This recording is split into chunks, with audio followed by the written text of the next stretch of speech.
Anybody out there? Can you hear us? See if anybody can hear us. Yeah, there was more of an impromptu kind of thing. We kind of came and did this last minute. I guess you were going to set this thing up earlier, but Okay, so you might want cool. to turn this down. Yeah, I was just making sure the audio was going through. Okay. Yeah. Anyway, wow, we got one person and one thumbs up. That's what I'm talking about. Yeah. Should have two thumbs up Oh, now. you gave us a thumb. Anyway, y'all, it's I guess we'll wait a few more. Glenn said hi. Hey, what's up, Glenn? Yeah, you get a shout out, Glenn. I was Yeah. reading. Speaking of Let's write Glenn, this down. um, yeah, he was hitting me Hey, up and on. Vicky Savage. Oh yeah, what's up, Vicky? Yeah. Hi. Yeah, Glenn was. We were kind of conversing on what was it, Patreon? Yeah, and he was telling me, his sister and I, and we were in the same grade, and Glenn was just younger than us. Anyway, it was. Man, sure wish all my really cool friends lived closer. And if I had my way, guess what? If my ship comes in, guess what? You'll all have a place out here, but I don't play the lottery, so. Is Well, that where you were going with yeah. that? No, I was kind of kidding around. I said, man, I sure hope, I wish you guys lived so much closer. And, his sister's out in the Pacific Northwest, and they're farming. They're all farming. And, it would just be so cool to have, people you know and trust real close. But speaking of people you know and trust, we got one coming up the driveway right now. Yeah, I And hope he knows to come up. yeah, so Justin was coming up here to drop off some flour for Michelle. Are you looking at all that, son? Yeah. Oh, Vicky, no, I did not get a chance to go to War Eagle Mill. I did stop at a different mill though, and I sent a picture to Justin of the mill, and he thought it was pretty cool. It was actually, I think he said it was made. I can't remember where he said it was a straw mill. I can't remember where he said that was made, but Well, maybe it's he'll come out amazing. here on the porch with us after a while. He's probably in there Yeah. talking to Michelle about dropping off. I mean, that's the cool thing about having a Miller as a real good friend around here. We get access to some pretty cool stuff. And in fact, if I can get enough of that good old corn when the time comes, maybe I can make some fish halfway decent as good deep south homestead down there. Glenn said he's got dibs on one of the mountains by you and Justin. Yeah, Glenn, you come up anytime. Actually, we got a guy over here.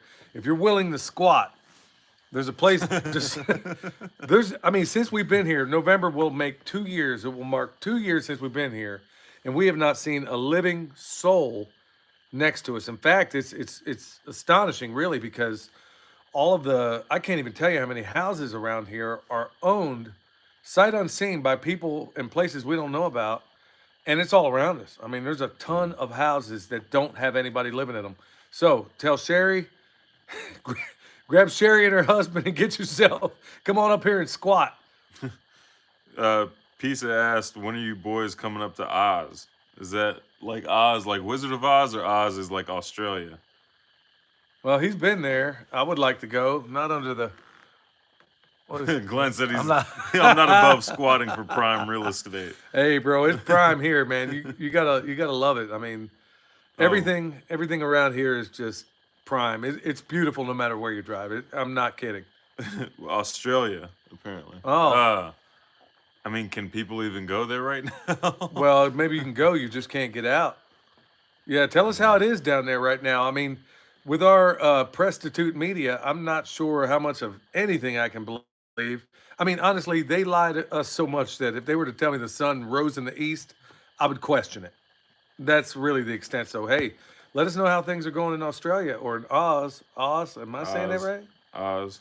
Yeah, I'm Oz. fine with it.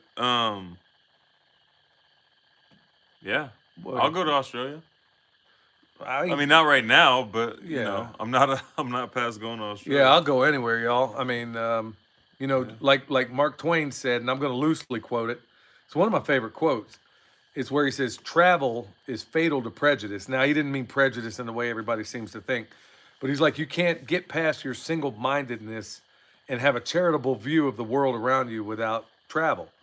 and he was saying that most Americans are very, very sore on that count. And that was back in Mark Twain's day. Well, to their defense, most people lived and died within 50 miles of where they lived.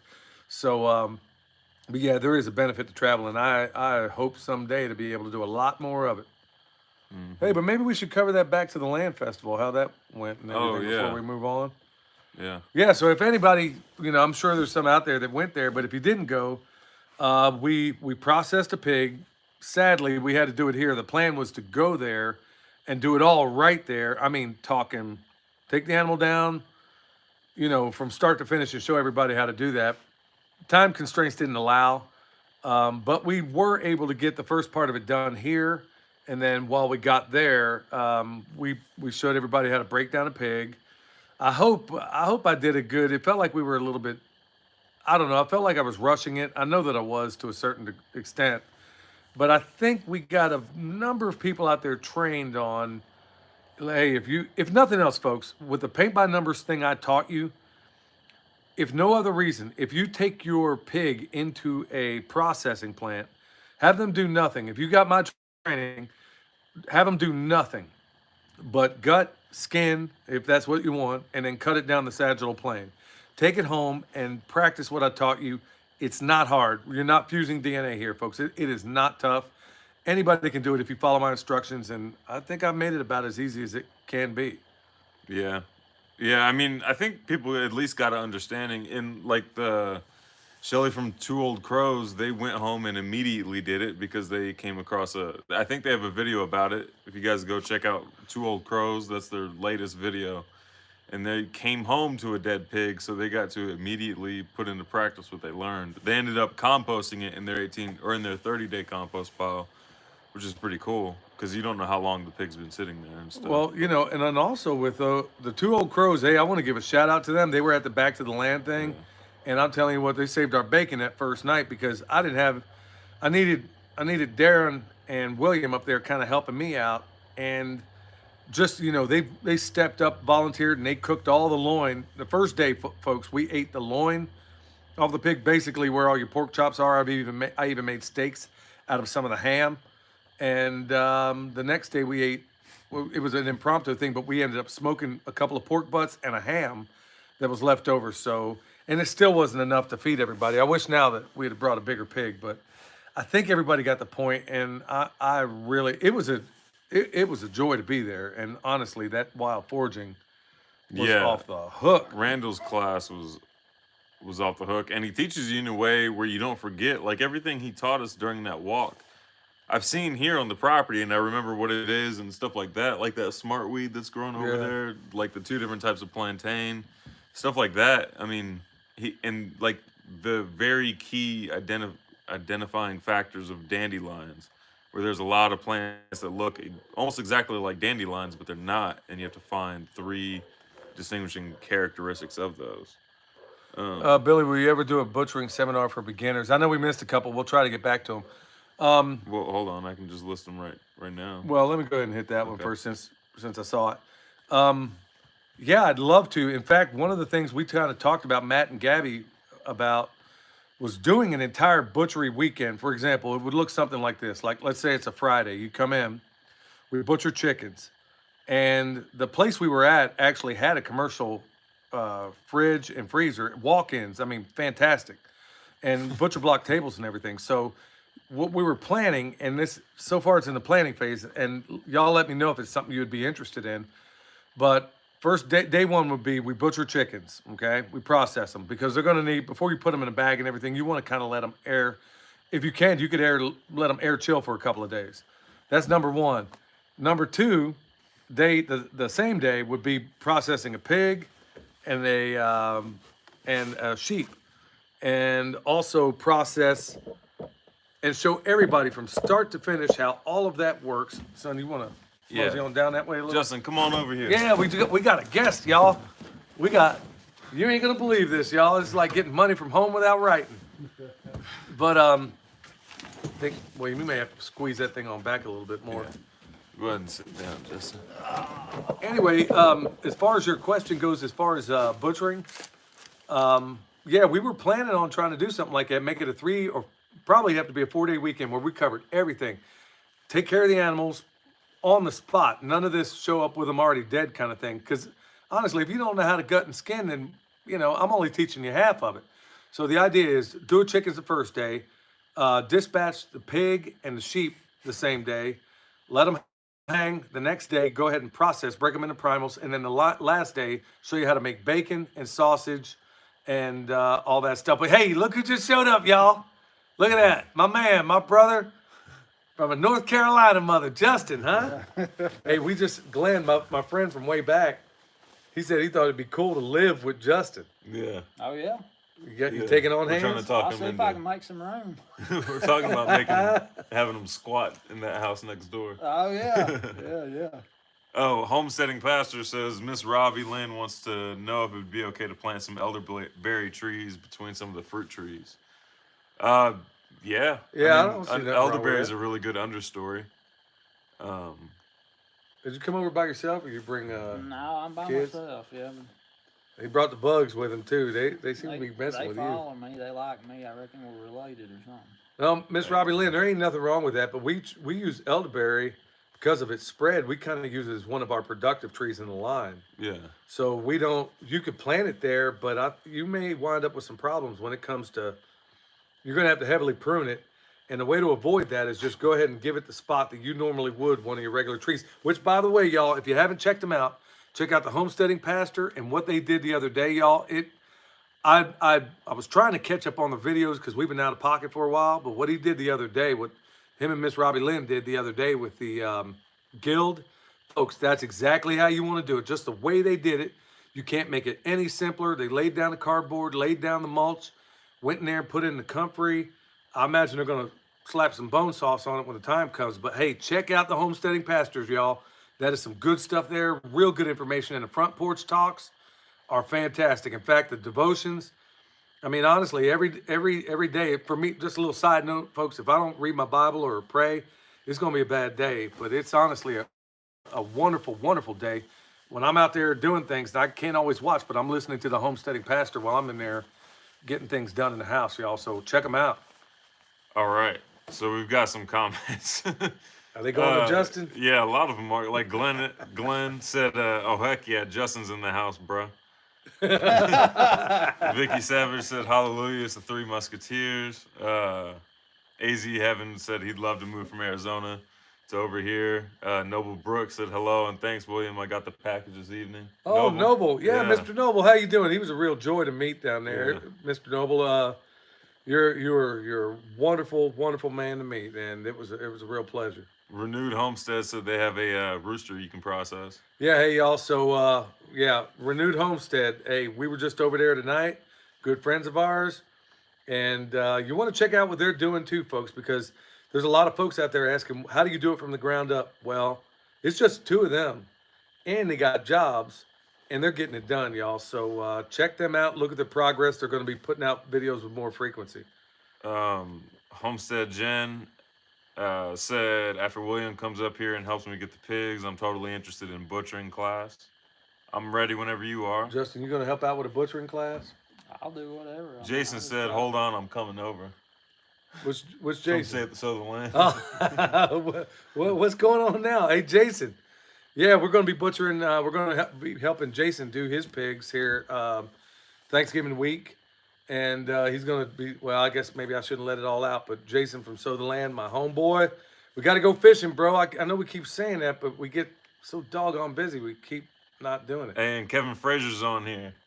Oh, yeah. Hey, yeah. Okay, so now that I put a name to the face, Mr. Frazier, you are off the chain, man. It was really, I mean, me and this guy got the same sense of humor. He wrote to me before, and William was telling me, Dad, you got to see this guy. You got to see this guy. And his wife cracks me up talking about this This short car. the little rental car. He commented that. It's an embarrassment. We don't drive anything but trucks around here, and he shows up their house with a little compact rental car. That little I remember blue that car. half Yeah. a car. I Yeah, remember where I could that stick car. my feet through if I wanted to. Yeah. Hey, we're going to segue just a little bit and get into Justin, y'all. Let's find out what he's up to, because honestly, I mean, wow, we become fantastic friends, all of our family, everything. What's going on in your world, brother? What are you doing? Well, I think you might have to speak up a little bit because that mic's Yeah, way they want over to there. know how your grist mill's going too. Your restoration. Oh yeah. Yep.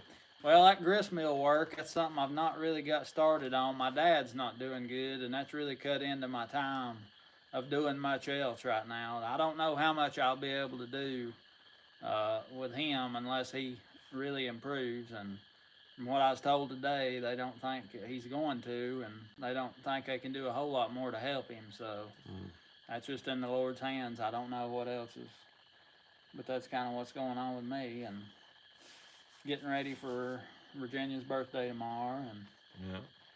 You got that Yep. pizza oven heating up? we're gonna start heating it tomorrow.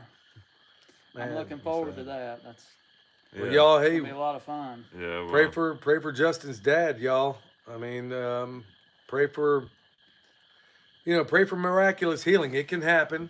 So and it happens. It has with him. I mean, he's a Yeah. He's Oh, a my dead, goodness. he's a dead man. My goodness, yeah. You He's talk a about miracle already. yeah, that. Hey, folks, if you haven't seen it, you want to find the most heartwarming story, and it's honestly just a. It wasn't gratuitous vulgarity. It wasn't any of that stuff that you see a lot of in some of the homestead channels out here. If you want to have the most heartwarming video you ever seen, watch the one he did with his dad. And if you're not subscribed to Metcalf Mills, folks, you don't know what you're missing. But check out the one he did. Actually, check out all of them. But the one he did recently with his dad. Honestly, folks, I don't always get choked up, but I'm getting choked up thinking about it. Is beautiful, and also the one he did with that old timer. I can never remember his name. Janser. Janser. Janser. Are you planning on going back visiting him, or is he coming out? I hope to as soon as I can. His daughter is telling me he's wanting to come over and we make some sorghum and be around for that. And he's also wanted to come visit my dad. So That'll be awesome. How is that sorghum doing? the sugar is not back up where it needs to be yet after dealing with those aphids. I don't know. I'm hoping it comes back up, but we're gonna make a run no matter what. And depending on how that run turns out, we'll decide which way to go from there. So That'll be but cool. we're definitely I'm gonna excited. make it one run at least. So Cool. I'm excited. yeah, it's gonna be fun. Oh man. I can't wait. Yeah, hey, and are you gonna have some? Are you gonna on one of these runs of? Are you gonna allow anybody else to come out, or will some folk you're just gonna keep it small? Well, yeah, I mean, I hate somebody to deny them the experience. I don't know if this would be the best year for that, but especially if we only make one run. Yeah. Next year, there's going to be. Well, as long as I'm part of it. You will be. You are part of it. That can't. I mean, that's non-negotiable. Brother, that's one thing I can't wait to do. I mean, my man's producing sugar right out of the ground down there, y'all, and he's had some bad luck in some of these areas, but I'll leave him to tell you all that. What you got? Well, Kevin Frazier just said, William, I bet I can make you chuckle live. And then I just chuckled, laughed like reading that. No, he had me. Hey, Mr. He Frazier, said I just did. Kevin, you and your wife really need your own YouTube. Yeah, there's a lot of people in the comments saying that you guys need, like, how can they find you on YouTube and stuff like that. Yeah, Yeah. you're good. You are, and honestly, you have a. I mean, it's one thing to sit here and do this stuff and doing it in the most cerebral way, and it's tough to do it and try to make it entertaining sometimes. But I think honestly, you have a God-given knack for that. I mean, it was just fun to watch it. So you are a joy. You're a joy to watch. I think you definitely need a YouTube channel if anybody did. And he's the same in person as he is on camera. Like, it's spot on. And also, I want to mention, while we're talking about Kevin Frazier, the end of January, we're going to have a food forest workshop at his place. So you're going to be able to see what a 2-year-old food forest looks like, how to maintain it, how to take care of it, and stuff like that. If you want to be a part of that workshop, email us at permapasturesfarm@gmail.com. Hey, in addition to that, there's some other Oh, classes coming up too. Yeah, it's at the description of our latest video if you guys are interested in doing that. Our email is, just in case you forget. And also, there's other classes we kind of mowed over also. It was like interesting at that Back to the Land Festival in that there's a number of people out there. What we're trying to do here is that when somebody shows up here, we're trying to make it also a demonstration site to where when you show up, oh, that's what a frog pond looks like. Oh, that's how you make microclimates work. oh, that's where a pond goes and how that works. What about all these fingers in the place? There's a food forest. There's a swale. Well, there's even been this discussion with some other folks. We're just saying Tennessee about trying to do a swale class Yeah. at their place. So if there's anybody interested, and folks, this isn't some money making thing. Anybody can ask. We didn't make a dime going to that Back to the Land festival. We went there for the fellowship, and it was worth it. And honestly, to cross pollinate, because I learned a whole lot from a lot of people that were there. So that was a joy.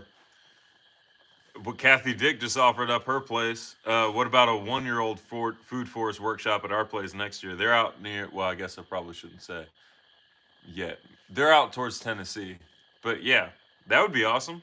That'd be cool too.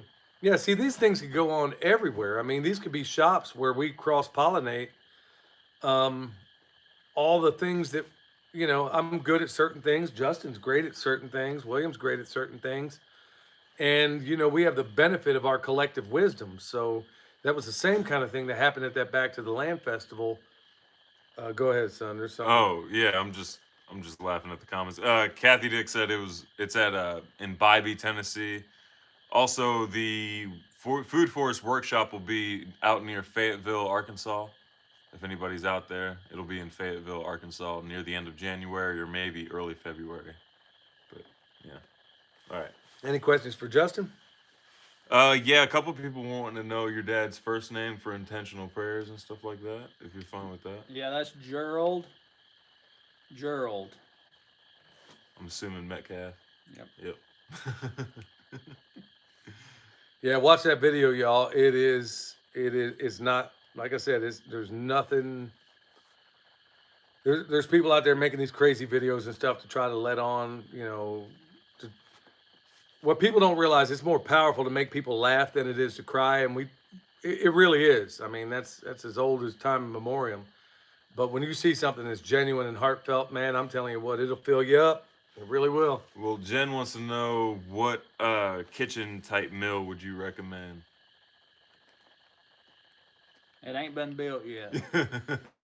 Oh yeah. Can you tell them anything about what it ought to be like? And I don't know if you should give up too much. Well, how many people know what he knows? Well, what are the downsides of most of the kitchen meals you see? Well, from what I've seen looking at them all, they're high RPMs, and some of them are not natural stone. And you have to have natural stone if you're going to grind the best product you can. There ain't no way around it. Steel burrs, synthetic, that's not going to do it. And being high RPMs, they heat up too much, and it heats your product up, and you lose a lot of the nutritional value and flavors and everything else when that happens. So if you got a slow speed stone grinding mill and you grind at a slower speed, you're going to have a lot better product. Can that be done on without giving too much away? Can that be done? Let's say, to put this mill together, can it be done at a single household? Does that make sense for somebody to have? Or could they do it as a community? Or does that how would you see that unfolding? Yeah, I mean, a smaller mill would definitely be good for household use, especially because you're milling slower. So you're not milling a big bunch of bulk, you're milling slower, and you got a better product, once a week or whatever, and you got enough flour, cornmeal, grits, whatever you need to do all week. Or a bigger meal, yeah, a community type thing where everybody could use this meal and come together. Isn't that what they did A meal has always been the center of things, and it still is in other countries. Wow. I saw that in Egypt. There was a documentary, and I can't believe I forgot to tell you this. There was a documentary where there was a guy, they made the bread and all that right there. And I'll let Justin tell it how it used to be in this country. Give him a historical understanding. Like, okay, you had a person that was grinding. Okay, what if a person brought in their grain and whatever and couldn't pay? How'd that all work out? Well, around here I know, and I think it was brought here from other places, is they had a toll. And law, when when this country first started, if I remember correctly, right now, toll was 1/6. 1/6 of the grain was toll, and they usually brought in a bushel at a time. So the miller usually had a scoop or a grain box that was exactly that amount of toll, and they would take that grain out of the grain that was brought into the mill, dump it in their barrel or their store, and then grind the person's grain, and that was how they paid. No money was exchanged. It was just grain for milling. So in this time, well, how cool would that be in this time where we got inflation running through the roof, cost of everything going through the roof? It wouldn't bear any difference on a person now or 10 years from now if that's the way people did it. If the miller took a sixth, then the person that didn't have no money still got their milling done, and still, the base of exchange would have made no difference, no matter what the money is. So that's a pretty cool. That's a pretty cool thing. One person commented, classical tutor. They said, I have the old style magic mill in an oak cabinet. Bought it 43 years ago. The grinding stones still look the same as they did when they bought it. Is that magic mill? What is that? I'm not familiar with a magic mill. Huh. Huh. And I mean, there might be good quality stone mills out there. I just don't know about them. But. Right. Dan Bear wants biblical references to milling. Well, I keep thinking of the millstone. And that's exactly what I thought. Well, hey, you don't want to be on the receiving end of that millstone. I can guarantee you. you don't want to be at the bottom of that Mariana Trench with one of them tied around your neck. Exactly right. But as far as man, if you didn't ask, I'd probably tell you. I could probably cite a few. A lot of people Homesteading are interested pastor, in sound off if you know. A lot of people are interested in going back into that bartering system.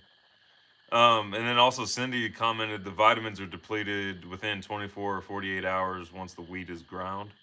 Yeah, once you crack that protective hull, it's going downhill. Is that right? That's what's so good about being able to fresh mill it. So that's why that documentary I saw of the folks in Egypt, they were bringing it in like once every few days. That's why they was doing it that way. I mean, yeah, I guess maybe. You're not there hanging out in Egypt. I Well, it wouldn't makes recommend sense going because right now either. the climate there and stuff. I mean, it probably wouldn't last that long. They didn't have no high-tech storage for it, so that makes perfect sense. I don't know. Joseph kept it imagine around that for was 7 good. years. Right? Or longer or something. They had some kind of way to keep it good. Maybe everybody pitched in, kind of helped him out. There you go. Somebody wanted a biblical reference. There you was. Well, somebody commented, I think Christians who have opted out of the B system will be bartering pretty soon. Already are. I think it's something to do. Regardless of what's going on right now, y'all, I bartered down there for a lot of those wood chips. I barter now. There were folks I met at the Back to the Land festival that we did a little bartering right there. I'm bartering right now with over at Renewed Homestead. They barter with me. It's a beautiful partnership. Justin brings stuff over here like flour. And a big bag around and just dropped it off in there to Michelle on the way out here. That's right. That's right. So y'all, it's alive and well, but bartering as a means of exchange can be troublesome too. Let's say somebody has berries and you have wheat. Well, if you don't have a medium of exchange that you both find valuable, let's say it's silver, that could be, because what if I don't need your berries, but I could use that silver, So at the end of the day, I think if you're going to have anything to barter, it can't hurt to have food, especially in these times. I mean, at the end of the day, if you can buy a birthright for a bowl of soup, what can't you get? I mean, somebody can go on. There was this old boy telling me a while back saying that, oh, I'm all set. I got all the silver in the world. There was somebody at the Back to the Land thing telling me that too. I got all the silver in the world. And I was like, well, you put it back any food, any medicine or anything? And he just kind of dismissed it. I'm like, what are you going to buy with that silver? I guarantee you at the end of the day, the guy that's got food will shake you down for every coin of silver you got if you're hungry.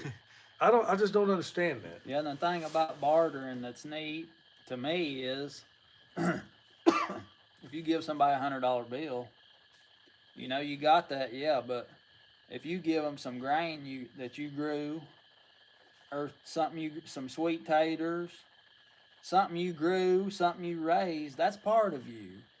You got investment in that. That's true. Is that not right? I love that more. It was like a Little House on the Prairie. Well, my mother-in-law's coming out here in a few days before too long. That's a funny story. We were having a I gotta text go back and talk to forth. Michelle about that. That was a funny exchange that was going on there, and it was a misunderstanding on my part. But long story short, I thought he was asking, asking about my mother-in-law. I was like, "What? Am I?" It was a funny exchange. But no, back to what you said. I was watching. Her favorite show is probably Little House on the Prairie, and like you said, how heartfelt was it when the girls gave Paul a pair of socks? Not only was it going to keep his feet warm, but honestly, like you said, it's a piece of you. It's like when William makes something. Well, when he was a little kid, he would do that all the time. He'd make this stuff, and I'd come in the house from work or whatever, and he'd say, "Daddy, drink this."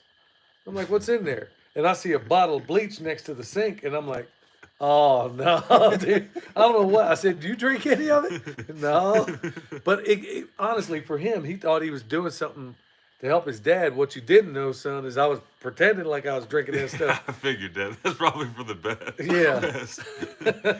But he's right. At the end of the day, I prefer bartering or just flat out gifts because I can't think of anything more impersonal than money. Right, that's it. It's money's not who you are, but when you invest time to get that, but it's still not the same. It's not like bartering with something you've raised, growed, or made. That's true. Kenneth Sword wants to know: is there a preference to the type of stone used on the grist mill? Good Yeah, question. the very best stone, according to history, is a French burr stone, and that was quarried in the Marne Valley in France, and it's a real super hard stone, and I've dressed those stones before, and when you're dressing them with a mill pick, there'll be sparks flying off that thing every time you hit them. And I always use no gloves when I'm doing something like that so I can feel better. And when you dress those things for a while, you look at your hands, it looks like little spider webs of blood trails, just real fine hairline blood trails, because the spark that shoots off of there, the Dang. chips, they go in your skin. Wow. And in the olden days, somebody that claimed that they knew how to dress millstones, they would always ask them the question, or say, "Show me your metal." And what they was asking for is they'd roll their sleeves up, and you could see just peppered, if they had a lot of experience dressing these stones, their arms would just be peppered with those flakes. That's where that That saying shoots came off. from? Yeah. How Show did me your they- metal. how did they and that's do that? METTLE. Metal. How did they do that without glasses? Like, how did they protect their eyes? I've Did they just wondered close about their eyes? that. Evidently, there's a sweet spot where that stuff is not going to hit you. I've not found it yet, and I'm not going to try to find it as long as I get a pair of glasses. I think we need to explain. I need to go apologize to Michelle and tell her it's a big misunderstanding. I have no intentions of trying to be her stepdad. Oh man, we'll have to tell that You story. know they're all someday. curious out I there know they're what's sitting going there. on with He this. sent me this text asking me. He's like, "What day is she coming in?" I won't tell you the whole thing, but I thought he was talking about my mother-in-law, and we were talking about two different things. And I was like, and I'm sitting there. I'm like, "What? Hold on, man. Really? I mean, he's going after." And then I said, "There's got to be some kind of." So I wrote back, "Man, I don't think we're talking about the same thing." Well, he knew right from the get-go, but he was just letting me run with it a while. I had to think about how to react to keep or respond to keep a conversation going. Hey, if you're just coming in, y'all remember hit that like button. Oh. I'm told it helps. Mom's apparently watching. She said, "That is hysterical. No apology needed, Justin." I didn't know she was watching. No, so she ain't in Homesteading there doing Pastor nothing. likes my spoons, though. What do you I mean? put 2 spoons up on the website. Oh, He said okay. those spoons look awesome. Yeah, speaking of Thank you. website, y'all, yeah, he put up a couple of spoons. We got a thing. We ain't got a picture for it yet for the 16-ounce bone sauce. If you want some of that, it's on the website along with some comfrey. And we're probably going to tie it up for the year. But yeah, hope to visit. By the way, the Homesteading Pastor on down the line. We got some Hey, y'all. I mean, honestly, it just warms my heart, man, when I see folks out there, doing like when you're putting in a plant guild and stuff like that. I'll do pruning videos here before too long. It's about that time, and also how to apply that bone sauce, how far you can get on a 4 ounce jar. So all that stuff we're going to be covering in the future. But folks, if y'all want to see the way they did it, go check out the Homesteading Pastors channel. It was a real joy to watch, and I'm just sitting here like, man, they're doing it exactly right. I mean, and if folks, it ain't got to be hard. If you do this stuff, we're giving you paint by numbers on a lot of this stuff, and it's stuff that we made a lot of mistakes on. So if you can go there, follow, maybe absorb what's useful, and then apply it to your own setting. But you're going to find out that we've done a lot of mistakes over the years, and we don't necessarily talk about a lot of those a lot. One of them I made just last night. So maybe I'll cover that a little bit later. Yeah, we have quite a few comments about. Yeah, I'll back especially. Well, Puley Cass said gratitude from Perth, Australia. They're gonna start doing our chicken tractor on steroids design and stuff Awesome. like that. Awesome. Kevin Frazier had a good point. He was saying, and food will be currency. Yes, precious metals will preserve wealth. 5,000 years of repetitive proof says safe money bet. Smart folks do at least both of these things. Right. Which, yeah. But I'm hearing a lot of guys out there, not a lot, but I've heard, we kind of There's- talked about it in the past, where folks are saying, well, I got bullets, I'll go get what I want. Well, you go ahead and try to live that way. If you want to be a swashbuckling outlaw out there stealing other folks' stuff, then you know what the Bible talks a lot about what happens to those kind of people. So if that's the way you choose to. And also, there's a lot of people who just focus on gold and silver and lead. Like they don't go past any of that. That's all they focus on. Right. Yeah, where did I go? Homestead Jen. Yes, I can make cooking wood utensils. Just message me, let me know what you want. How do they message you? Well, she has my number. Oh, okay. Yeah. Tracy Rader was asking, do I need to do anything with my comfrey before winter, or will it continue to grow? If the leaves are up, if it's growing, you're not gonna kill it. Especially in knowing where you are, it's definitely not gonna die or anything like that. Yeah, that stuff's hard. When it comes around, if you plant those roots, they take a while to come up. And you can plant them anytime you can work the soil. But I'm telling you what, once it comes up, it's hard to stop. I mean, it can be stopped, but I can't imagine why you would. Yeah. Granny Annie said, "You're all good looking." Thank you. Uh-oh. Hey, he's the only single one here, y'all. I'm tagged out, y'all. I caught my limit. Same with him. He's about to get married. Oh. Well, Okay, I guess maybe I wouldn't. Yeah. So Okay. now y'all know. Now you know. Well, anyhow, we're tagged out. There you go. There you go. Homesteading pastor. Yes, I'd love to make Miss Robbie Lynn a bowl, a long dough bowl. How long do you think? If you just leave it down in the comments, I'll see it. Thank you, Glenn. What did Glenn say? He said, "Congrats, William." Oh, yeah. Yeah. She's Yeah. wonderful, wonderful. She's probably watching right now. Yeah, She she's is- actually in the comments if anybody can guess which one it is. Yeah, she is. She's a sweetheart, and we love her. Justin's girls love her. yeah. Well, Glenn, you I got do. one proposal. It's from Glenn. I mean, Justin. You got to get going, or you stick around a while? That's whatever. I mean, No, I didn't want to hold him up. Yeah, I mean, I don't want to hold y'all. no. I'm This glad is what you're we're here. doing, Justin. I just come down here to drink and watch a live. Yeah. Hey, when he says drink, y'all, he's got his own favorite brew in there. What you call that stuff? The cauldron? Yeah, is it's that? Cauldron butterscotch, Butterscotch beer. Butterscotch, yeah. Yeah, He likes that butterscotch, and I drink. It's the Harry Potter one, isn't it? Yeah. Yeah. looks like it. Well, that one's called butterbeer, I think. This Is one it here says copper butterscotch. cauldron or something like that? That which one? Something cauldron. No, the one he's having is butterscotch. I like that. Yeah, but I like it's- that real hard, Ginger hardcore ale. bite ginger ale. Yeah, Green that. ginger ale. Yeah, none of that. We drink that highfalutin stuff around here, y'all. Hey, gonna hold come on. in. We got the New York redneck over here. He's over here making comments about my hair. Don't be hating on these luscious locks, silkier than Charlotte's web. Hey, I'm trying to tell him to he's a cut dude. that. I'm trying to get him to cut that rat's nest off his head, y'all, but he won't listen. Yeah. He comes back from Australia looking like he ought to be shot out of a cannon. Came back here with that ponytail in there, and I'm like, and then knowing, I'm like, what is this? And anyway, But now he wants to know is the guy in the middle Italian. I think he might be new around here. And Homestead Jen said, "Do not cut the hair." All right. Danny Hey. has long hair. yeah, Danny got long Yeah. hair, but yeah, he's got his pulled back. Son, Mine's pulled back. I'll tell you what, it's bear season right now, and if one of these old boys find him up in the woods, they're gonna or you don't go near nobody's chicken coop. They're gonna think you got a muskrat on you on the top of your head. So. They're gonna think, dude. Dang, Dad. They're gonna be Roast me thinking on my live some session. raccoon. They're gonna think somebody's out like some raccoons getting in there with the chickens or whatever. Oh man. Speaking of which, yeah, we had 3 losses yesterday, y'all. And that one was tough. I didn't even tell you about that. No.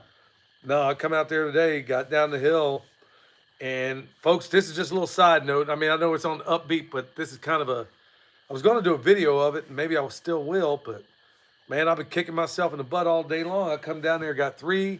My favorite chickens out there, y'all, is a barred rock, and all 3 of them was dead right there in that coop.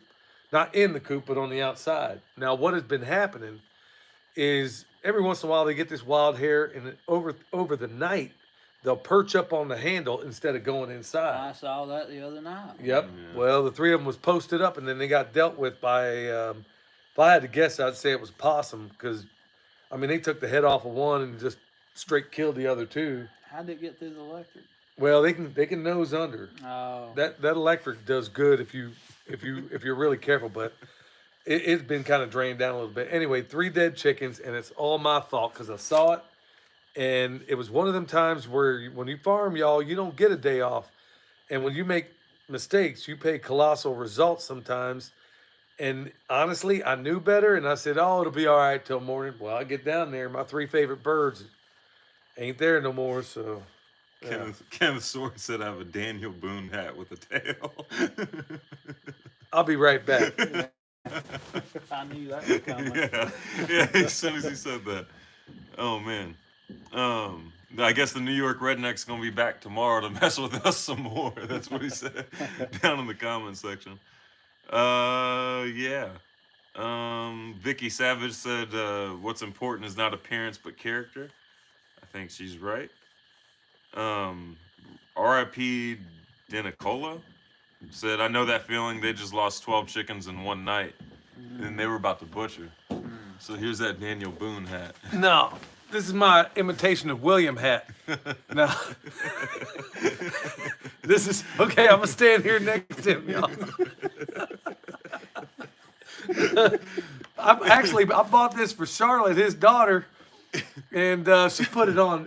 I didn't tell you what happened the first time, did I?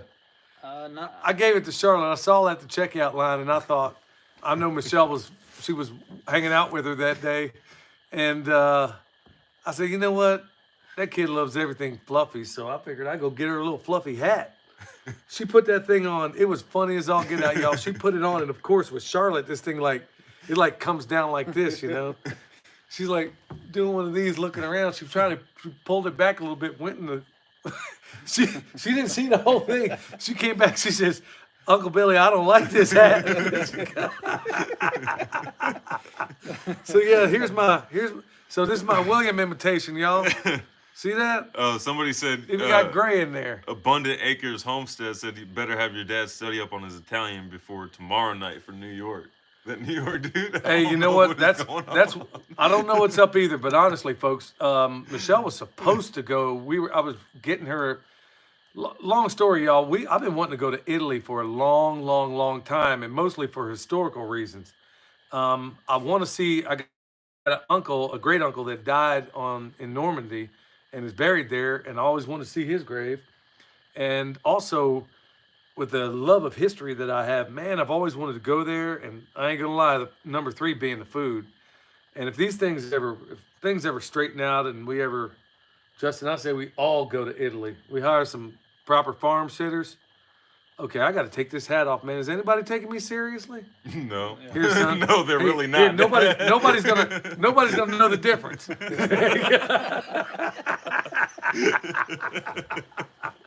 Actually, man, it's kind of cool out, man. I think I'm gonna go ahead and put this right back on. Put it over my ears. Now I need a feather in here or something. What is this Justin's anyhow? over here in a t-shirt, Dad, and you got a fur coat on your head. Yeah, well, somebody asked if I. Look at that. Even got me a little stole off to the side.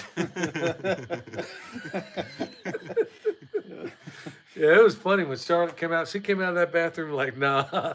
This, and then when she saw it the second time, she was like in love with it. Yeah. But I thought she'd like it just because I it was think fluffy. she will eventually. When she She'll comes. come around if I don't Yeah, I stink it think all up. Oh man. Some people are saying they remember seeing it back in the store. People are just in general laughing at the hat. Mary in Texas said you remind me of Rocky the squirrel. Well, hey, I hope I don't. Yeah, hope I wind up. You know, when I see it over my shoulder, like this reminds me of this old boy named Rick I knew. And this dude had the ratty. He's one of those guys that, honestly, his hair was thinning out real good, and the 15 strands that he had, he'd try to grow them suckers plumb out the hair, and he'd be running his fingers through it like this. And I remember he had some nunchucks around his neck. This is a whole crazy story. Anyway, he's running his hands through them locks. Glenn may even know this guy. We went to school with him. And as he's doing this, he's pulling out the 15 hairs he had left. He's in there. He thought he was impressing these girls, I guess. I don't know. Like, hey, look at these locks. Anyway. Kevin said, "Be quiet, Mr. High and Tight." That's right. I'm gonna show it off too. Kevin, I heard I heard the way you were talking. I know we speak the same language. Yeah. Yeah. Yeah. That's gonna be a cool workshop. Glenn said nunchucks with question marks. Oh yeah, man. Back in the day, boy, I was a Bruce Lee fan. There were some other guys. He had nunchucks made out of broomsticks. And I remember he was sitting there swinging them things. He's going around doing all this. And then he tried to act like he was going to hit a piece of wood. Boom, it just popped back and hit him in his head like, Oh God. you know, doing one of them numbers. Man. Oh man. Justin, what do you got going on lately? Well, I was gonna chime in on that Italy. I'd love to see Pompeii. Yeah. Oh, tell him what you saw, what you showed us the other day about the mills over there. Yeah, Pompeii, y'all. You remember where Mount Vesuvius blew up and covered it up there in Herculaneum, I believe? Two places I Around want to go. 2,000 years ago or something. Oh, yeah. Yeah, Tell about those that mill. mills. Yeah, you can look pictures up, but those grinding mills over there, I guess they had either 2 or 4 beams coming out from it, and people would walk around and turn this huge millstone and grind the grain. So I thought that was real interesting. And it was in still working still order, there, wasn't isn't it? Well, yeah, they're still sitting there. And they had the bakery right next to it. had wasn't the it? oven right beside the mills. That would be cool. I want to see it myself. And the people they had turning those things were called slaves. and the when they uncovered those ovens, there was still bread in there that was in Wow. there the day that thing erupted and buried that city in ash. The bread was still in there, charred loaves of bread. They could still see the baker's mark on these loaves of bread. So Wow, ain't that that's something? just amazing to me. I'd love to go there. There was, if like I said, if I'd been putting back, we've been saving for a while, man. There's so many things over there I want to see. I got to go there once in the Army. I jumped out of the airplane above Vincenza, and it was cold-blooded, man. I'm coming down in that parachute. It was 2 times I got myself knocked out coming down, and I'm just so taken by what I'm seeing. I wasn't even paying attention. I ended up hitting the ground. Too busy looking at everything.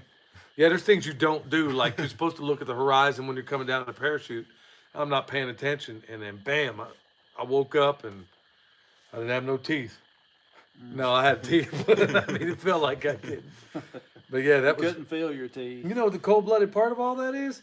Put us right on the plane, sent us right back to Fort Bragg. Cold-blooded, y'all. I mean, that's the closest I got to Italy. That and one other time flying in the Middle East.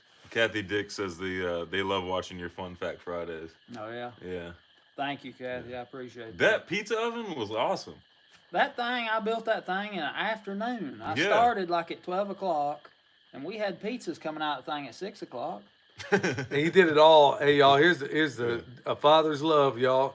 He did all that for his little girl. I mean, for her, she wanted pizza. And it was raining. And it don't make sense to go nowhere around here to buy pizza by the time you get it and get it back. I mean, we've done that a couple of times. It just never Well, seems I'm to. anxious for y'all to try this pizza tomorrow, maybe. Oh man, I will sure enough get it done. Yeah. Homesteading pastor, I can make that. 24 by 12 by 3 dough ball, I can make that. Yeah, I'll get that. It's gonna take a while because it takes a long time for it to dry. How long was that one that I made you? How long do you think that was? That about 24 inches? It'll be getting close. Close. Yeah. Okay. See, and how Yeah. cool is that, y'all? When you have somebody do something like that and it's done in the spirit of love. Oh yeah, it makes all the difference in the world. That's, Yeah, yeah. When I can sit there and look at that thing and know, hey, like Justin gave me a knife for my birthday a while back. It's sitting in there. Man, I'm getting as bad as my dad, man, because my dad, you never wanted to give him anything that he couldn't eat because it'd always sit on the shelf. He didn't want to mess it up. Or I remember getting him these. I remember when I was in the army, I gave him a beret, like a, from way back, and I guess I didn't expect him to wear it, but I didn't expect him to put it, in, like Storage. store this thing away the way he did, and then. Yeah, so you didn't ever give him nothing he couldn't eat, man, because he'd never do anything with it. And I find myself doing the same thing. He gave me that knife, sitting right back there on the dresser. I've used it a time or two in the room, but I'm like, well, it means something to me. It's like the knife I got, but this one means something to me because somebody gave it to me. I know what you mean. If putting love into something you do, that's really the only way you can put yourself into something. That's a Yeah. good way of Isn't that looking at it. Yeah. Yeah. Yep. Kevin Fraser wants to know, where did "Quit Your Blood Clot Crying" come from? Oh, did I say that in the video? Yeah, Really? You said it a few times. Stop I'm the sure. blood clot crying. Yeah, it was some Jamaican thing, man. Y'all don't remember when Steven Seagal went crazy on them whacked out Jamaicans? What movie was that? I don't know. I I don't know know. the one, but Yeah. I can't remember the name. Yeah, dude. When he sat there, he at the end of it, I can't remember the name of the movie, but he ended up taking this old boy's sword. Boy, he cut off both heads at the end of that movie. He chopped this dude from neck to nuts. It was not. What? It was. What movie are you guys watching? He had a sword, dude. He tore this dude up. It was. But the Jamaican dude said, "Stop the blood clot crying." I remember that. Yeah, So I don't that's where remember that what came was on. from? That's where it came from, but I don't know. I don't even remember the name of the movie. There's a bunch of crazy Jamaicans out there with, I don't know, but Steven Seagal wiped them all out. That's how it goes. Marked for Death. Yeah, that's it. Glenn said that one. Yeah, well, yeah, South Side, ain't that right, Glenn? Actually, I saw that movie on the South Side growing up. Renewed Homestead said there's a great pizza place in Burnsville. It's the same one you like Oh, yeah. too. Yeah, that Hog Holler one. Yep. And by the way, there wasn't That's good nobody in there wood wearing a fire. mask when I went in there. That's Yeah. good wood-fired pizza. Dwight Howers is that they're asking. I think some people came in later and they didn't see you respond before, but they were asking like, what's the status of the mill that you uninstalled, and is it repaired and does it have a home? They just want to know like an update on that mill. The one that we went and picked up. Yeah. Yeah, it's just sitting in storage right now until I get to where I'm able to work on it. But I've got several meals ahead of that one, so and these people are not in a big hurry. So seems like everybody that deals with meals and wants me to do work, for the most part, they're real patient people. I don't know if that has anything to do with the lack of milling or not, but and it's been good with my parents being sick that they was patient. So Have yeah, you- it's just sitting right now. As soon as we get started on it. Have you ever had Like it anybody? on. Have you ever had anybody want to put the heat under you? I mean, because seeing how you work that thing, I can't imagine that's something you can rush. No. You can't. No, you can't rush it. And that's another thing. Like, I can't run down there when I have 30 minutes to work and you can't go work like that. You have to, just like what you do, you have to have time to get into it and Yeah. certain things. And So, it's not like you can go buy any parts. no, you can't. You either have to make it or salvage it or That's repair right. it or Make something it, like yeah, that. make it or some old parts meal. Which Yeah. all meals I want to restore. I never want to break one up for parts, but Wow. did that answer the question? Yeah, and he actually said as much. He said, "You guys are right. I missed the first half hour." But yeah, that was it. Hey, remember, hit that button on the way in. Which one The was that? thumbs up Yeah, button. that button, whatever it is. Oh, Folks, and also, if you guys missed it the first half hour, the end of January, we're going to have a food forest workshop down near Fayetteville, Arkansas. It's going to be at Kevin Frazier's place. If you guys are interested in that, email us at permapasturesfarm@gmail.com. The email is in the description of our last video if you guys forget what it is and stuff like that. hey, also, I want to also put out there too, because there seems to be a great deal of interest in knowing how to butcher. And I mean, like, really butcher. So, I mean, we're kind of thinking about the idea. Maybe leave comments somewhere or another if you're interested in something like that. Like it's a 3 or maybe 4 day weekend where you do chickens, pigs, Oh, they've been leaving and comments. sheep. Okay, Yeah, for the they've new been people that leaving are, since you comments. said a lot of folks came in, Yeah. I wanted to go ahead and put that out too, because I'd kind of talked over the idea of maybe doing a place where they have a commercial kitchen, where this could be done over 4 days, where the animal was alive and then it is not. That's the one problem when you're teaching butchery classes.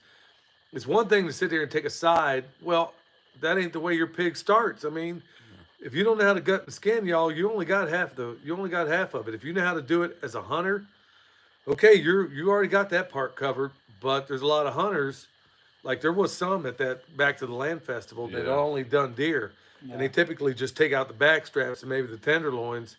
When they saw the way I showed them how to do it, they were like, "Oh my goodness, man, I could have been doing my deer this way."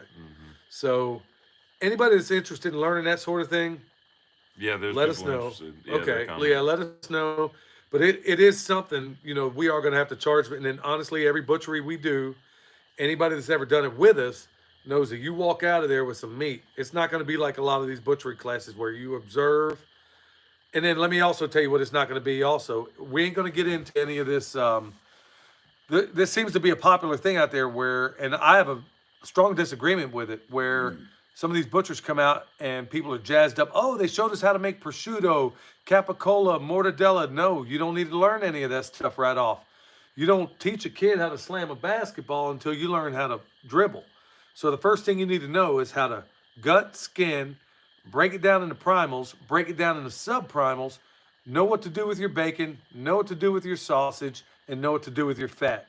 Master those things, and then we'll talk about how to make a country ham. We'll talk about, country ham is pretty easy. We'll talk about how to do some of these other things.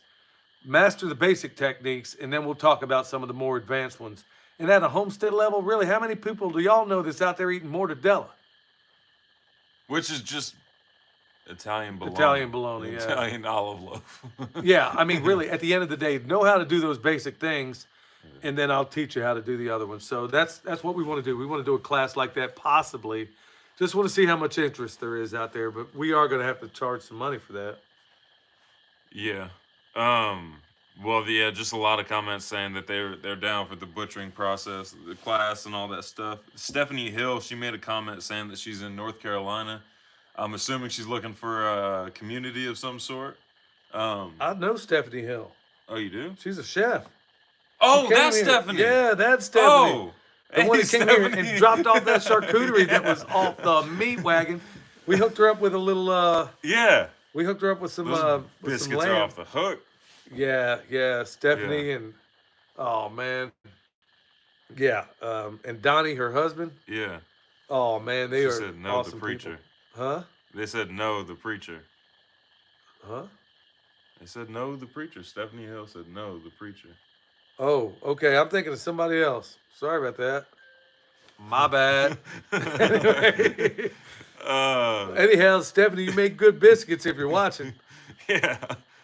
And boy, I love my biscuits. Free Press said volunteer at a slaughterhouse, learn how they use CO2 to take out the animal. Yeah, that's a whole nother ball of wax. That's not how we do it, y'all. Not how we do it. Are they talking about like a bolt gun, like using a CO2 powered I bolt think gun? that's what they were talking about when they were talking about all the CO. Like over in England, a lot of the slaughterhouses were shutting down. But hey, folks, this goes right back to what we were talking about. I got a miller right here. I'm a butcher. Okay, we're gonna eat some way or another, and this is why I'm trying to train up as many butchers as I possibly can. But I got a question from a good man here. Is there a way Do you do any training to other folks, or is that something you plan to do in the future? Maybe have Yeah, training courses or anything? I do plan to do that. Is that you? You good? Oh, Well, hey, well, during the brief intermission, Stephanie Hill said, "I'm a preacher from Colorado, moved back home to North Carolina." oh, okay. Yeah, All right. I don't think we met before. Okay, there's another Stephanie Hill out there that's Yeah. making some really awesome biscuits. Well, she said she makes some bomb biscuits, and she makes some great biscuits and jam. So, where in North Carolina are you? Yeah, but let's talk about them biscuits. Yeah, where yeah. where in North Carolina are you? Justin ate some of Michelle's sourdough biscuits the other day. What'd you think? Oh my goodness. You know she's watching. Oh, they're great. Yeah, if she wasn't watching, my answer wouldn't be any different. They're great, Michelle. Yeah, and also those, like I said, his Scooby snacks are creme brulee. That's Creme it. brulee. Yeah, I'm getting kind of. He's kind of been a craving on me the last few days for them. I better wait on this bag of flour and this dough before I start mentioning something else. She's gonna run me off. I asked him. I told him. I said, "Man, she never makes this one." Justin, I knew he'd love that creme brulee the way I do because I'm the only one that eats it. I'm the only one that loves it. No, I like it. I just don't love it the way Dad lives. Yeah. Because Oh, it's I love basically just vanilla pudding. No, with son, hard sugar on son, top. That is That's sacrilege. what creme brulee is. Okay. Sorry, guys. Anyway, we see it a little bit That's what it different. is. I knew Justin was Tasted gonna a like little bit it. different. I thought it was fantastic. But my point is that with that creme brulee, hers Creme it's got to have a brulee. special. Umbrella. I knew he was gonna love it, and I told him. I said, Justin, he had already told her. He said, "Man, if they ain't got this in heaven, I'm gonna be disappointed." We walk out there. I said, "Man, you have got to lay into her and tell her how much you." He says, "Man, I done used up all my good dessert compliments." He's like, "I done wore him out with it." He says, "Man, I done spent them all up, dude. I don't know what else to say to her." I've come up with some new material when it comes to that creme brulee. Hey, it worked, man, because she had us another batch the next day. Oh wasn't it? yeah. Yep. Stephanie Hill focus said. on what was doing down here for thinking about something. I'm telling you. Stephanie Hill said Brown Summit, and she just made some fresh homemade apple butter. You know where Brown Summit is? The name rings a bell, but I can't place it. Yeah.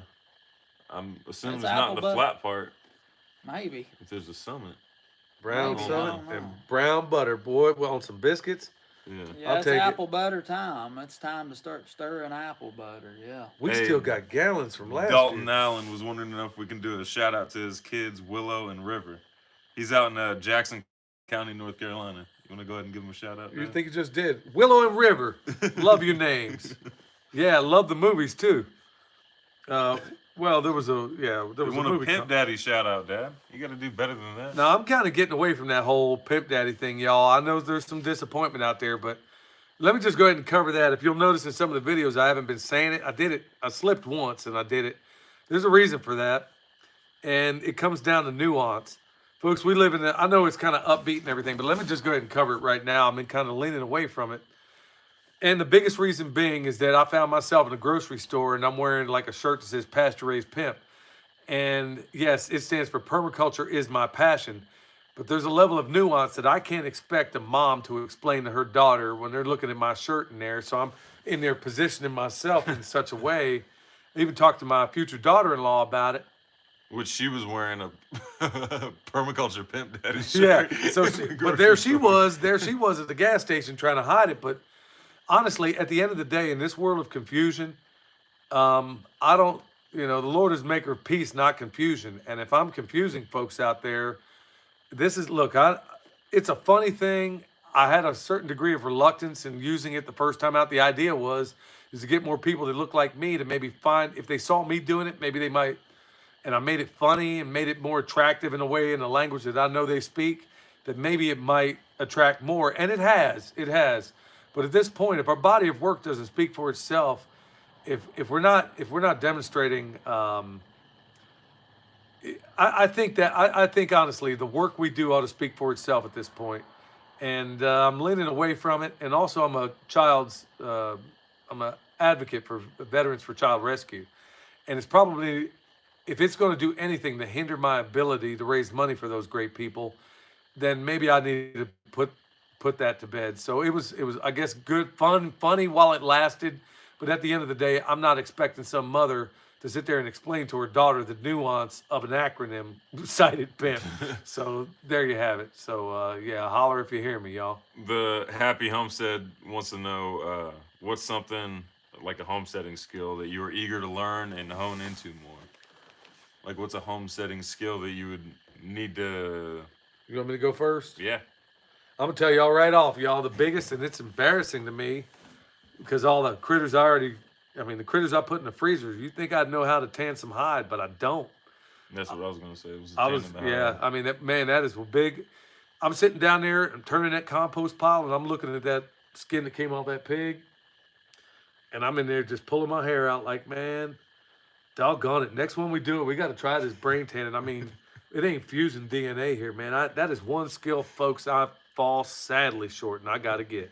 So, Justin, what do you? Yeah, I what do would you say think? the same. That's one of the things that I have wanted to learn for a long time. Yeah, y'all, I could be making We're my all on own. the same page. Yeah. Okay, y'all got to be a little more original here, man.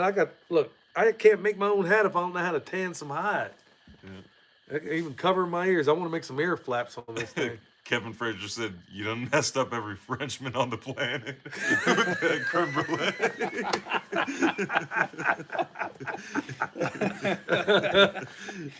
Well, Oui, And then Renewed Homestead said, "We just love you all. You live by that rule that there's no I in team." folks, that Ben from Renewed Homestead, folks, y'all gotta check him out, man. He had me about ready to pee on myself earlier with the latest comment, but that's Yeah. you know. Sorry, I But gotta- people are basically saying they respect your decision. Pork Rind saying we'll miss Pimp, PIMP. Oh, hey, Mhm. Ryan. Okay. You know, I mean, I'm not saying I'm just going to knock it out, but in certain areas, and it's funny. It is an acronym, but at the end of the day, it is a pretty detesting kind of word. And I made it an acronym. That was the only way I agreed to use it, was to make it an acronym, and it worked out. And we've used it in the past. It's just honestly, I really feel like our body of work ought to stand for what we do. I shouldn't need gimmicks. I don't, especially in this day and age. I mean, where we see so many people out there in this space that are more polished than spit and more glitter than grit. And I'm like, I don't think we need gimmicks. I think, I don't think it's honestly at the end of the day, I'm sitting there imagining this young mother explaining to her daughter, how do you have that conversation? I can't even get adults to understand their own place in the world. How's it, I can't expect this kid to know. We never finished your class options. Yeah. Oh, Yeah, yeah. sorry about that. I'm nervous you're about good. turning the ringer off on my phone. No, No, yeah, leave it you're on, good. bro. I know you Yeah. got things to worry about. What I was gonna say, definitely would like to do some classes on grain milling, and especially if later on I'm able to offer meals. That would come with a class, of how to operate this mill. But even still, if somebody's interested in it, absolutely, I would want to offer classes on milling, how to operate a grain mill, how to dress millstones, all that. That would be awesome. Yeah, there's all kinds of good classes, y'all, and a lot of them. I mean, you get a lot of this online now. There ain't no. I'm pretty sure, Justin. I'll put it this way: you can't learn. I'm a journeyman electrician by trade. That ain't something you're ever going to learn out of a book. Could you learn how to mill out of a book? No. So you need a journeyman to kind of guide you through it the way it happened to you, Yeah, right? yeah, you've got to have help with a lot of that stuff. Same thing with you can get through butchering through a book or a video and stuff like that, but there's little things, and I taught some of those folks at that back to the land festival. There's little things that you can do, like let's say coming down the chine. There's other ways that, like cleaning off a bone when you're trying to make a standing rib roast or stuff like that. Things you can do with string, things that you can't learn any other way than working hand in hand. And also, somebody can show you, but still, you have to find your own way. That's right. That's Yeah. right. Because what works for somebody else, the technique may be different for you, right? That's right. Yeah. That's right. There was a young lady. I sat there. It's funny you mentioned that. I was showing her how to take the loin off the chine in the backbone, and I showed her this way to do it. When I turned back around, she was working it from the other end, but she did it perfectly fine. And I'm telling you what, boy, she had some natural talent. She was cleaning off that bone as good as I could, but she did it her own way, just like you said. I mean, I kind of set her off and running, but you know, she found her own way, and she did a fantastic job. Kathy Dick said Justin needs to give a class on how to sow that mustard seed. What did I miss? He's got a lot of it growing. Oh my goodness, boy, he loves his mustard greens. That's for sure. Nothing make me happier to sow some more. So Yeah. Man, well, how do you store yours? I mean, when it's time to come up, you just keep working on it, or how do you?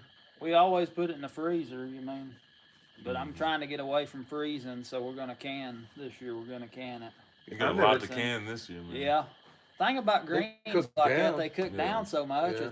I mean, a trash bag full will make maybe one run in the pressure canner, 7 quarts. I didn't even think about that. Yeah, that's true. So you'd go ahead and cook them down, and then Yeah, I could wilt them Man. down real good and then put them in the jar. And I don't pressure know that 'em. we ever canned any greens, to be honest with you, because Michelle, even when we lived in Kansas, and it was freezing cold, we had kale and greens popping up through the doggone snow. That stuff was still, it made it all through. Yeah, there. are these mustard greens, are you gonna have them go all winter, or are you gonna harvest them all I at once, usually or- cover up a patch with plastic and Mhm. put something around it to keep the very coldest times from Yeah. damaging it. But a lot of it, when it comes a really hard freeze, it'll wilt down. But I try to save some. Kale's not that big a deal. It Yeah. usually holds up good. But yeah, I try to protect some of the mustard greens. They said Glenn said Justin is surgical with that seed toss. What else you got in there? Yeah, there's just some comments. Freeze drying, like Free Press commented, freeze drying leaves 98% of nutrients. Yeah, that's what we're looking into. Yeah, Ben and Denise at Renewed Homestead, they've been talking a lot about that lately, and we've been, well, I'm not going to let the cat out of the bag, but honestly, folks, just like what Justin was talking about, well, just remember in these times where resources are hard to come by, kind of look at the people around you and see what collectively, forgive my use of the word, but in a collective sense, if it makes in a mutual exchange kind of way, see what works best that you could work at as a team. I mean, maybe it would make sense for people to forward up. I mean, I'm not gonna sit here and blow smoke, y'all. You know what? Go look in the grocery store. You know what I noticed? I was in Sam's the other day. As a little side note, Michelle was after a whole bunch of stuff. Of course, all the paper products were gone. No toilet paper, no nothing, which is fine. You know, it ain't like we were after that anyhow. Ain't like we ain't got, you know, what we need. But over there before, the last time this thing happened, there was rice. All the paper products were gone, but rice was stacked plumb to the ceiling. Now all the rice was gone except for the more expensive basmati rice. And you know what they did? All them oils and stuff like that that don't move real quick, all that real estate ordinarily would have rice, beans, blah, blah, blah, blah, blah, all the way up and down there. They took and whatever inventory they had stuck up top, they spread them out on the bottom 2 shelves to make you think that they had more than what they did. Because I know what was on that shelf, because every time I go to Sam's, I go to the same spot. I know what's in there. Yeah. Well, they're sitting here fanning out their product to make it look like they got more than they do. So, folks, if you're not getting prepared right now, then I would strongly. What would you have to say about it, Justin? I mean, I went in a co-op store today, and they was just bare shelves from one end to the other. wow. And meanwhile, we got entire ports. Well, don't get me started on that. I'm trying to stay away from the political angle of things, y'all. But Well, hold on, before you get into that deep topic, well, T. it's a Paul was asking. manufactured crisis. T. Paul was asking for prayers. He's getting tested in the morning. He's just asking for prayers from Tested. the banned word we can't say on YouTube. Oh, or else what- we yeah, get what struck are we and then talking this about, live stream Voldemort? ends. No, yeah. Yeah. Yeah, so they're just asking, T. Paul is asking for prayers. And then shouting at clouds saying fermenting it with the greens, turning it into kimchi and stuff like that. That ain't a bad idea. Yeah, he's just saying add cabbage. See, y'all, that's the Salt collective on it. wisdom out there, y'all. I mean, this is why it's so cool to get together in gatherings and stuff like that. Not only to hug each other's neck, and stuff like that, but also, man, I mean, little tips and tricks you pick up. Folks tend to think that we're the subject matter expert on certain things. Maybe I'm not an expert at anything, but honestly, I learned more. I like to think that I learned more than what I taught. I like to think that's what happened there. Yeah. Because honestly, it's a sad day when I'm the smartest person in the room. So we met a lot of good people. Yeah, that was, if nothing else, Randall's class was awesome. Yeah. I had no idea that. That dude is a little, he's like, if anybody's seen Lord of the Rings, he's he's Radagast. Yeah, that little wizard that lives up in the wood. Yeah. Got rats and stuff rolling up out of his beard and stuff like Captain Yeah. Caveman, bro. Yeah. That dude is really something else. I asked him, I said, hey, if they was to drop you, I wish I'd have got that on video. I said, if they was to drop you out in the woods, nothing but the clothes on your back, how long could you make it? And he wasn't an arrogant kind of guy. He says, like, he was asking, like, boy, that's kind of a dumb question, as long as I want to. And I was like, he didn't say that, but he kind of looked at me like incredulously, like, he's like, as long as I want. These are And my he's words. done it. What are you talking about? And he's done it. And he's like, what are you talking about, Jack? He talked about, like, in Colorado, he's sitting there walking through, had a little bit of food with him and two other guys. They left, how long was Had he like up there? 3 days of worth of food with Yeah, him? 3 days worth of food. When they came out, after about a month or so up there, he came out with 5 days worth of food. He came out with food. You put him on Survivor, he'd come out gaining weight. Yeah. Yeah, this guy's something else. Renewed Homestead said, bet William doesn't even know who Captain Caveman is. You're right. I don't know who that Captain is. Caveman. You remember that? Oh yeah. Sorry, y'all. That's all right. Instead of coming out of his beard, it's coming out of his hair. What? Yeah. All that Captain Caveman, man, he'd had this beard, dude, like this, man. You could ask for one He of had that Justin's club. mills. Yep. Had that club. You reach up in that beard, you pull out Justin's mill. And then you reach up in that beard, man, he'd pull out anything, man. You don't remember Captain Caveman? Oh yeah. I Y'all had remember some well. lame superheroes back then. Yeah, but you know what? They were all Captain Caveman. They didn't even try. They didn't even like- try for that one. yeah, they were like, okay, what are we gonna give these kids? Man, just pull up a caveman. You see, Shouting at Clouds just basically backed up what I said. Hanna-Barbera cartoons were really low-quality, bad cartoons. Thank you. Hey, I don't know what to tell you, man. Saturday morning, there was a time where, we'd get up early on Saturday. You were going to get up early regardless, but okay, so you tried to get in some cartoons before you got put to work. And it wasn't as ubiquitous now. It's like, okay, prime example. Okay, remember when you were a kid? Rudolph came on one time a year. Y'all remember that? It came on one time.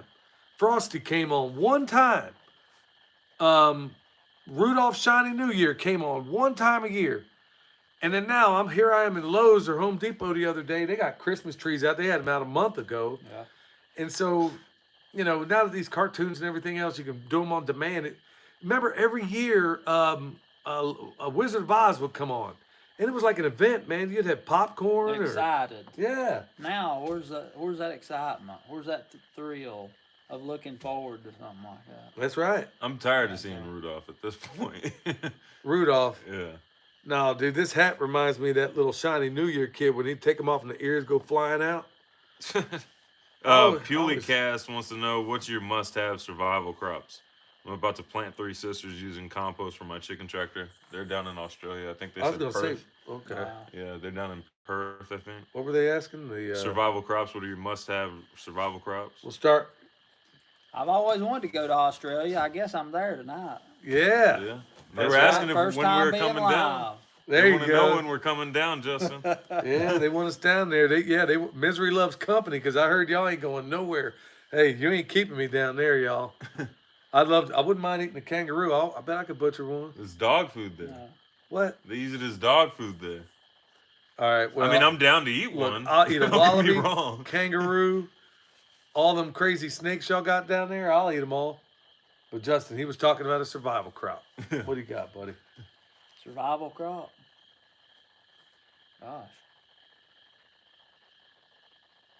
What's something you? Well, I guess it depends. If there's a disaster and then you start growing food, I'm gonna Kind of give you. started like 6 months late. Yeah, I'm gonna give you a weird answer while Justin's thinking about his. I can't look at it in terms of a single crop because we don't do anything as a That's what I'm monocrop. having trouble with. Yeah, I can't say there's just one thing because we don't look at it that way. We grow things in guilds. We grow things in. We don't see nowhere in nature you're going to find anything standing alone, Right. not in a healthy nature. So it's hard for us to say it. At least hard for me to say because I don't see just any one thing as a crop. What is it, son? Emily was asking if you're getting cold. Who, me? Yeah, hey, sweetheart. Yeah, you got that to look forward to. Yeah, this ain't Arkansas. Justin's over here. He's like in a t-shirt practically. You cold, bro? You wanna? Well, I've got one under this one, so I'm. Oh well. See, there We you got go. another jacket or a I'm sweatshirt. good. I'm about to If put I this need hat it, I'll back go on. get it. Something that people around here survived on was corn. They grew field corn, flint or dent corn that dried out hard in the field, and they milled that for cornbread. And they made something out of cornmeal called cornmeal mush, which was just a porridge out of cornmeal. That pulled them through, and they wouldn't have been doing that without a meal. So Tell them about the Great Depression around here. What Well, it was. hold on. The survival crops, I just thought of it, and none of them are crops, but like pigs, chickens, something you can keep alive and on the hoof. You don't have to worry about storage. That's You right. can eat it whenever you need to. Well, Chickens keep producing eggs. Well, not or you just can go out chickens. You and- got rabbits. You could also do But yeah, the point is like animals. Well- They seem to be the best survival crop. sheep. They need is grass. Cows, things like that. If you raise them a certain way. But hey, y'all got to hear about. It was funny because you get a lot of. This is what 8 generations you've been here. yeah, I'm 8. So he's been around here a long, long time, and it's kind of cool because he kind of translates some of these old stories onto us. And you recall that one he told us about what it was like for them through the Great Depression? Yeah.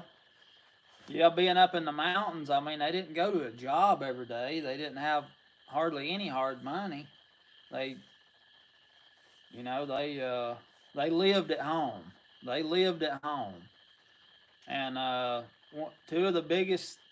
pretty much the only things that was a problem for people here in the mountains in the Great Depression was coffee and salt. That's 2 of the things that they had a problem getting was coffee and salt. Otherwise, they'd have not even known there was a Great Depression. Right. I mean, it's just daily life went on just like it always did. Wow. The sun shined and the rain fell, and Wow. yeah. Ain't that something? Yeah. I mean, that's the kind of rich history there that it's just. Just Man. consider the life they had day to day doing these things. They didn't worry. They wasn't worried about paying bills, making money. They just did these things every day. Out in nature all the time. Visiting family and whatnot. Aunt See- Ruby told me a story about when she was growing up a little girl in the early 19s. If it come a big snow, and there was a big snow on Sunday morning, Uncle Lee, who's my grandpa's great uncle, he would already have a log there, and he would hook his horses to a log, drag it down the road all the way around to the church. They would come out and walk in this trail in the snow to go to church on Sunday morning. Wow. No kid. That is something. That's how serious they was about going to church and living their life. No, but it was. Be like, there's 3 of us here. Can we just have it here? Yeah. Hey, y'all want to just stop at my house? I mean, the church is the people, y'all. No, that's funny because it was like I remember hearing Pastor Lon and Miss Robbie Lynn, the homesteading pastor, when they were talking about it was that way when I was a kid, where when there was a lot more time it seemed to visit, because Sunday we go to church and we lived in that time. I mean, it was Amish country is where we lived growing up when I was young, and we would go to church, and you would just show up at somebody's house. There wasn't no calling saying, "Hey, I'm coming by." You just showed up, and it was just kind of understood. You visit for a while, maybe ate something, and then you went home. Typically, grandma, she'd have a roast on something. She could leave for a while and have it ready when we came back. But by and large, just seemed like there was a whole lot more time to visit, hang out on a porch, and do whatever. Kids playing around, chasing each other, playing for doing whatever. Just seems like it was a simpler time. And you know what? Maybe the hardships of what we're about to endure and what we are enduring may make us get back to some of these things that used to be pretty worthwhile at a time. I agree. Stephanie Hill made the comment saying rabbit is better than chicken, lower fat and high protein. If we're in that type of situation though, you're gonna want all the fat you can get. So if you are basing your protein consumption off of rabbits and you don't have any fat stored up, you're gonna have to start eating some organs. Well, we also, another thing I pointed out at that Back to the Land Festival was that in a preparedness sense, some of these the one guinea hog we did was the other boar, and there was about as much fat as there was meat. Now I was saying, now is that a bad thing? In our world, no, it ain't, because you only get 4 calories per gram from protein and carbs. You get 9 calories per gram from fat.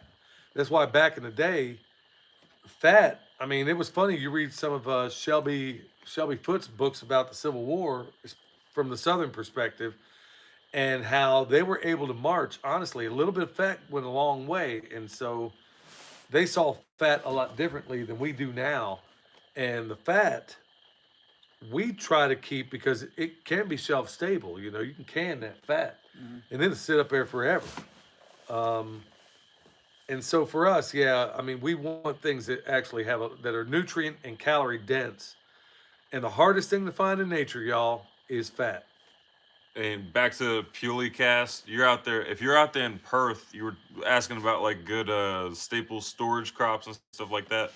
If you're out there in Perth, and if you do some like water harvesting earthworks, like in the form of swales or ponds or something like that, I think you can get breadfruit and bunyan pines. I think breadfruit and bunyan pines, but those produce a lot of food all at once. And breadfruit is the highest yielding fruit tree on Earth, so those might be options for you. Is that the ones that look like basketballs? They're bigger than basketballs. So the native Aborigines used to have the white people camp underneath those bunyan pines. See how many people would die overnight. What? Yeah, those things, they'll wreck a car. If they drop on a car, they'll total a car. So the Aborigines were like, hey, they were trying to run them out? Yeah. Oh, man. They're like, no, that snake is friendly. There's a real good. It's just a common brown one. Yeah. The funnel web spot a killer man just by looking at him. Yeah, but they're just talking about stuff like that. Animal fat, keeping meat on the hoof. Stuff like that. That's another thing. Yeah, well, no, that's another thing with preparedness also, is that you can sit there and put that meat in the freezer, but okay, so would it make better sense in the freezer or in a jar? How would they have done it back in the day, Justin? Because it didn't seem to me that they had any freezers. Most of, from what I know, was they hunted and had fresh meat a lot. And they salted meat down. Everybody had a smokehouse. They salted it down, smoked it, and that's how they kept it. I'm fine with that. And when you salt that stuff down and then you smoke it for 2 or 3 days, no bugs are gonna mess with it. No. And you can just go out there, slice off what you want, leave it hanging. Steel Roz said, my son-in-law trapped 2 wild hogs tonight. There's approximately 2 million left here in Texas. I was out there in Texas. It's funny. I was working on this job in Sherman. I was living at the job. I had my 5th wheel out there, and these kids, young guys out there on that job. I was basically an inspector out there, and some of these young guys want to learn how to butcher and whatnot. So we had them out there. Man, they were trying all kinds of crazy tricks trying to get these pigs. And, yeah, they were a wise bunch of pigs, man. They never could get any. But, yeah, I never did get a chance. If I ever go back there, I'll have to show them how to cut up a pig. What else we got, son? Oh, yeah, that Purely Cast. If you have 7 acres, you got plenty of land to be self-sufficient for the most part. So even though I think you are in Perth, but even though you're in Perth and it's really dry, you just need to harvest as much water as possible. because you're not going to get as many rain yeah, we're events good. as the trees are Tom used said to. you need me to- No, you don't have to. So yeah, Y'all got yeah, what you need you're to right, do. Vicky Savage. No, Breadfruit we is won't. tropical. It can also be grown in the subtropics as well. Yeah. So you got plenty of options up there, man. I don't know how to pronounce your name. The Puley Cast. I don't get it, but yeah, Hey, y'all, it's been, what, like an hour and a half? Somewhere there about? yeah. It's been an hour and a half. Yeah, Justin's got to get, and we got to get up early tomorrow. It's what, 9:30 here? Oh 9:30. man, yeah, past bedtime. But hey, y'all, like I said, think about some of the folks we mentioned here. Justin and Metcalf Mills, the ones that just off the top of my head, the homesteading pastories in here, Renewed Homestead. Check them all out, y'all. Friends of ours, all of them. Kevin Frazier. Kevin Frazier When he that starts needs a to get a YouTube YouTube channel. Yeah. You know, hey, remember, you can check him out at Metcalf Mills. And like I said, watch that one with his dad, y'all. That is one heartwarming video that'll, boy, it'll definitely choke you up. So I guess, hey, thank you so much for spending your night with us. And it's been a real joy to have Justin over here. It was a pleasure to be here. Now that I've hoboed this live, maybe I can do a live on my own sometime. No, when he said he was coming up, I saw him down the hill. He's like, "Are y'all live?" I'm like, "Yeah, come on up." We were like 2 minutes out, so yeah, he came and showed up and graced us with his presence, and all. It's always a joy when he's here. It was my pleasure. Yep. So All right, y'all. hey, so thanks so much, y'all. Hey, like I said, reach out, leave any questions, hit the like button, and we'll see y'all next time. Take care.